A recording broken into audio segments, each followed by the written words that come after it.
I think if we have to look at that side of it, used to work for an insurance company back in the 70s, early 70s, and we had agents, insurance agents coming in.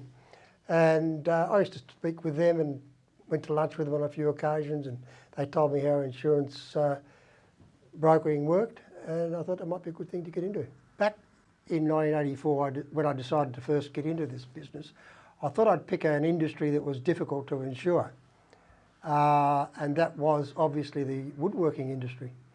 They found it hard to get insurance, and I thought it might be just a good thing to get into because I could help them place their business.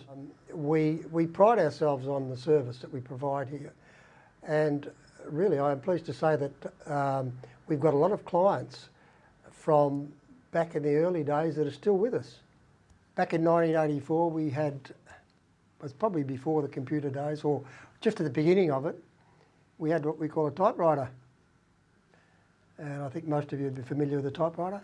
And as far as sending out the invoices and the renewals, it was all done typed by hand. After starting the business at home, I decided that it was time, probably about 6 months after, it wasn't long after that, we were kicking along quite nicely, and I decided to move to an office setup. So an office came up for rental in Glen, Waverley, near the Glen Waverley shopping centre. Now I think the building's still there, and I went up there, moved my desk at the time, that's about all I had, and typewriter and telephone, and moved to Glen Waverley.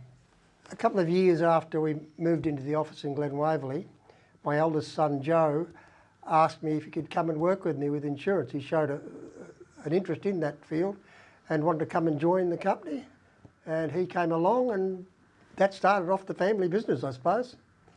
We do have some funny stories, and one in particular that stands out.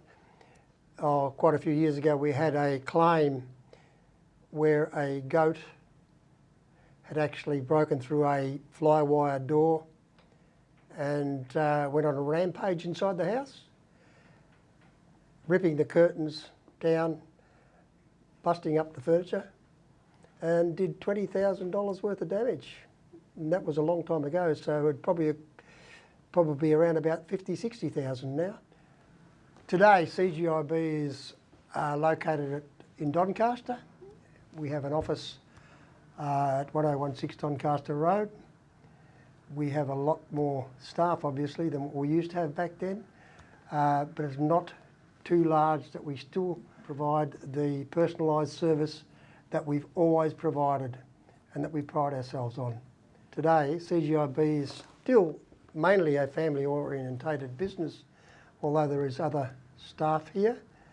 And I should mention that we've got another generation of the family that have been coming to work here as well on a part-time basis, 2 of my granddaughters. I'd just like to finally say a big thank you to my sons who, if they weren't involved in this business, I'm sure it wouldn't have grown to the level that it is today. So yeah, big thank you to the boys for coming along and helping me, and also to our staff who are doing a great job also. So thank you very much to you all on behalf of myself and CGIB.